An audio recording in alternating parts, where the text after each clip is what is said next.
Good day. I'm Milton Schoen. I'm the Director of Hennepin County Veterans Service, and welcome to America Salutes. Today we have an interesting show, and our first segment will be discussing disaster relief grants. And we have Sarah McGinty from Hennepin County Veterans Service, who is going to help explain what these grants are and how they work. We hope our viewership finds this informative. And Sarah, just to start with, Governor Dayton declared a disaster related to the torrential rains that we had, and there was a significant amount of flooding. And so if someone suffered damage from one of those storms, to qualify for one of these grants, when would it have had to, the damage have had to have taken place? It would have had to have taken place June 11th and then no later than August 31st. Okay, very good. So a person could have had flooding, and if they had recurring problems, those too can be considered. Correct, as long as all the work is completed no later than August 31st of this year. So the declaration is open-ended. It's June 11th through August 31st. Correct. And how long would someone have to apply for disaster relief under this program? The application has to be postmarked no later than September 30th. Okay, so that it goes 1 month beyond the date that the work can be done. Correct. Good. I know that there are many counties in the state that are covered, but our main viewing audience is the metro area. And which metro counties are included? Hennepin, Dakota, Ramsey, Scott, Carver, Washington are the main counties in our metro area that will be included. And Dakota. And Dakota. Yeah. So basically all the metro counties are included, and there are many other counties in greater Minnesota are included. There is. And if I had storm damage, where would I go to apply for this? If you live in Hennepin County, you would come to our Hennepin County Veterans Service offices.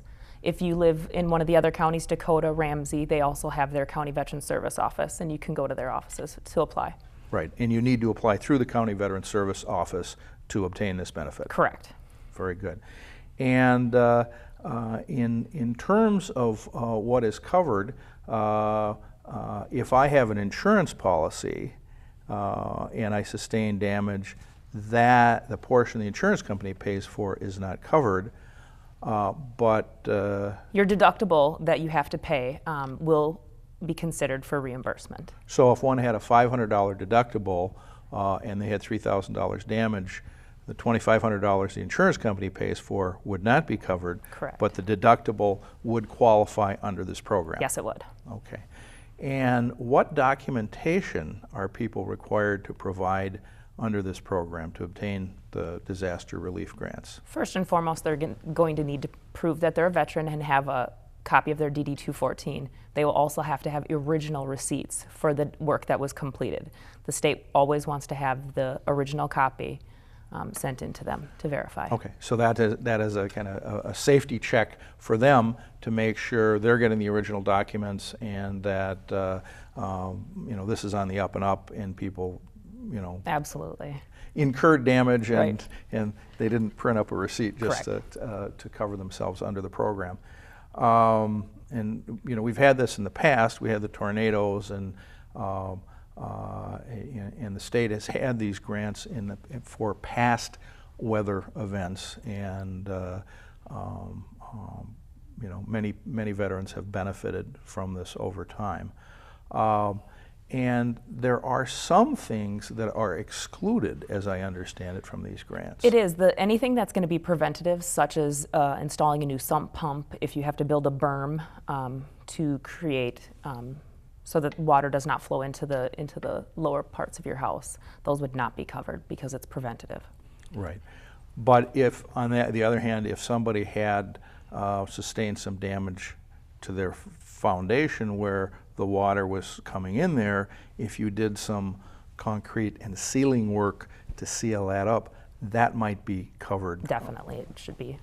And so there's a need to explain the work that's done and the purpose of the work, and provide the documentation. Correct. To receive this.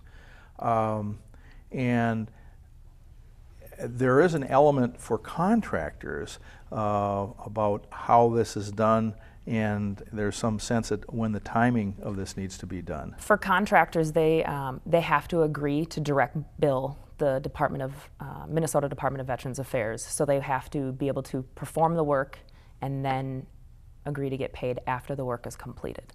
And the work has to be completed by? August 31st. August 31st, okay, because I'm aware of someone who contacted me that they were going to do a sump pump, and that piece of the work they won't get to till November or December, because there have been so many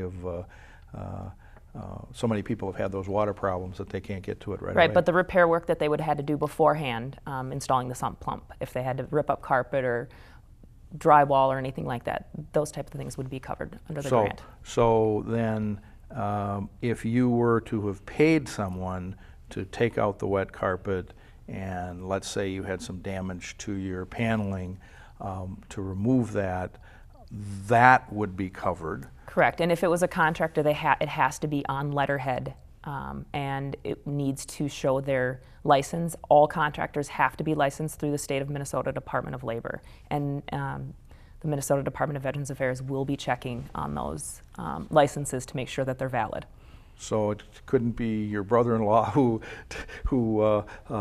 does not do this on a professional basis. Unless he has to be. They have to be licensed for them. If they're licensed, they would qualify. Absolutely. But it's very important that they want the work done by professionals. Correct. And in some sense, that guarantees that the person doing the work is qualified, and that the money is going to be used wisely. Yes, and that the work is done correctly and within code.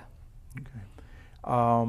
And if I'm in suburban Hennepin County and I have had some flood damage or some disaster occur to my property as related to these weather events, would I have to come downtown to the government center to apply for this benefit? No, we have several regional offices that we go to. We are at IOCP in Plymouth, which is on the border of Wayzata.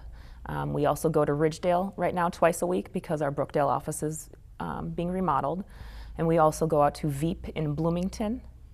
And you can come into any one of those locations to apply for the grant as well. Very good. And you need to make an appointment to access that service? Correct, and you can make an appointment by calling our main office at 612-348-3300.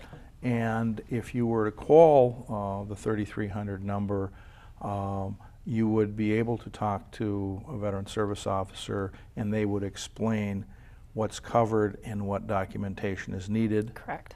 And then set up an appointment to meet with you and to fill out the application. And then you'd mail out some guideline to the individual on Correct. what's covered. Absolutely. There's a checklist that needs to be signed and accompany the application as well, and it tells everything that is needed to complete the application process. And this disaster relief it's episodic, so we're trying to get it out here during the time period that our viewership, if anybody has suffered damage, Correct. that they're aware of it, and that they're aware of the extent of it, because typically if someone has had storm damage, it's going to be significantly more than $1,000. But this will certainly help someone in that process in terms of deferring a portion of the costs. Correct. To clean it up and to repair the damage that has been incurred.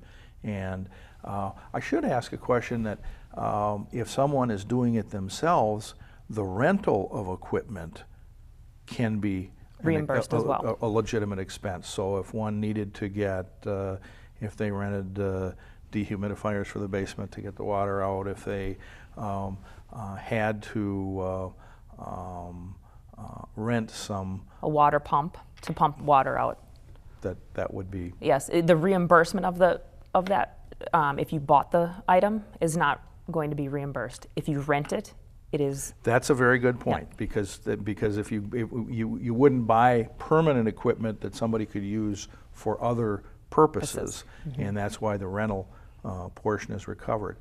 Now, one of the things that happens when someone has flooding is oftentimes they would lose an appliance, and the appliance would be damaged. So if I had a washer or dryer or hot water heater, would that be covered as an item that? They would be covered as long as you could show that they were damaged due to the flooding, and then those costs, it could be reimbursed for those.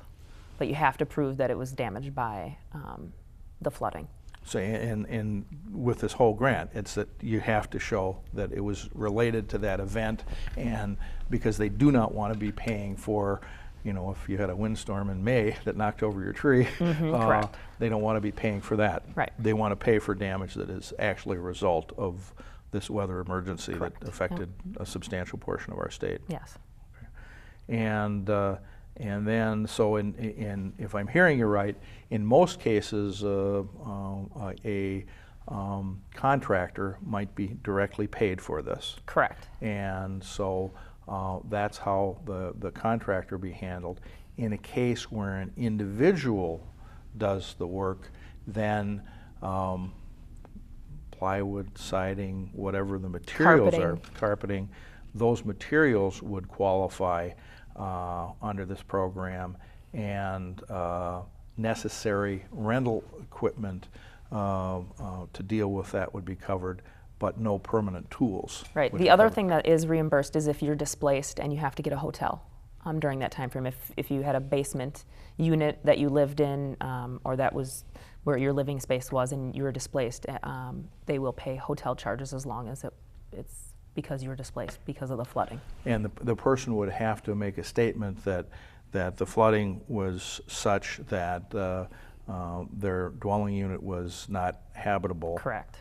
And as a result of that, if they stayed a week in a motel, that they could be reimbursed Correct. for that expenses, as long as they're It's between June 11th. between June 11th and August 31st, and as long as their insurance doesn't pay for 100% of the displacement cost. Correct, yep. It's what they lost out of pocket beyond what insurance would cover. Yep, absolutely. Okay.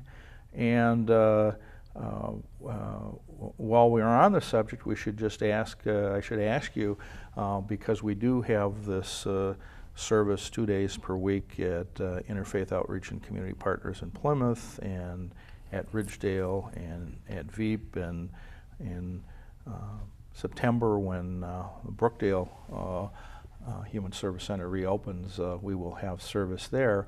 How has the service to our citizens in suburban Hennepin County been going? It's been great. I mean, people really enjoyed not having to come downtown and pay for parking or just navigate being downtown. We do deal with a lot of older veterans that don't necessarily like to be downtown. And so for them to be able to come out and not pay for parking and just be in one of the outlying suburbs, it's much better for them, and it's such an easy access for them as far as walking and parking. Very good. And it's important for us to get the word out about that so that people know that they don't have to pay Just for come parking, they don't downtown. have to drive downtown, that they can get the resource from us in their community. Yep, correct, absolutely. Very good. And if you were to leave our viewers with one last thought, if they had any questions about this and they lived in Hennepin County, what would you have them do? Give us a call at our office at 612-348-3300. We also do have a website and an email address if you would like to email in to ask questions, and we're at VETS services at hennepin.us. And we'll answer questions every day with the website, through our email and website. Well, you've been very informative, and I thank you for sharing the information with our viewership. And for America Salutes, this is Milton Schoen, and we want to thank you for listening to this segment of the show, and we will be back soon.